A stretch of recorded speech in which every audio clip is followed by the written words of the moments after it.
Pro Football Weekly is breaking down the draft for all 32 teams. Right now we're looking at the Arizona Cardinals draft. And Dan, based on just the needs they had going into the draft, how do you think the Cardinals did?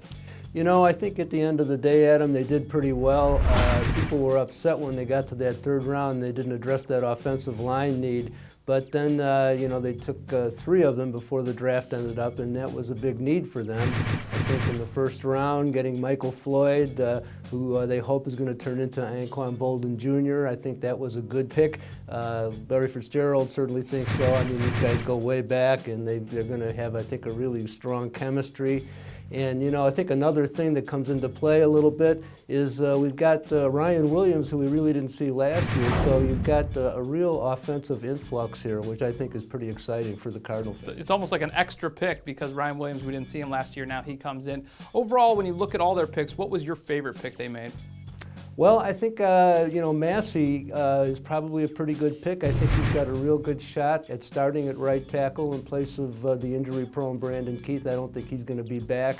And there's a lot of people that thought that maybe they would have gone for him in the third round. So I guess I would have to go with that as my favorite pick, although I really like Michael Floyd, too. Yeah, it seemed like there was an uproar for Cardinals fans when they didn't take Massey in the third, and all of a sudden they got him back in the fourth, and I think people were pretty happy. What was your least favorite pick they made? Well, just kind of based on the need thing, in the third round, going for Jamal Fleming, it just didn't appear like that was, that great a need, especially with the offensive lineman.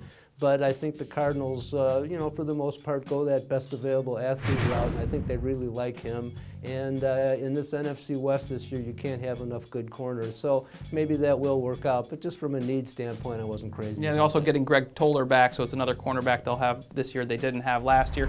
So when you sum it all up and you look at their draft as a whole, what grade are you giving the Cardinals? I think I'm going to give them a very solid B. I think Floyd fills that number 2 wide receiver need real well. I think they got themselves 3 offensive linemen, which they needed, both one starter and some depth there. And, Ryan Lindley, even in the 6th round, is an interesting guy to keep an eye on. So all things considered, a good, solid draft. Yeah, with a muddled quarterback situation, to say the least, there with Skelton and Kevin Cobb, you throw one more in the mix, maybe you'll hit on one of these guys. That's a look at the Cardinals draft as a whole. We'll have grades for all 32 teams. You can check us out at ProFootballWeekly.com.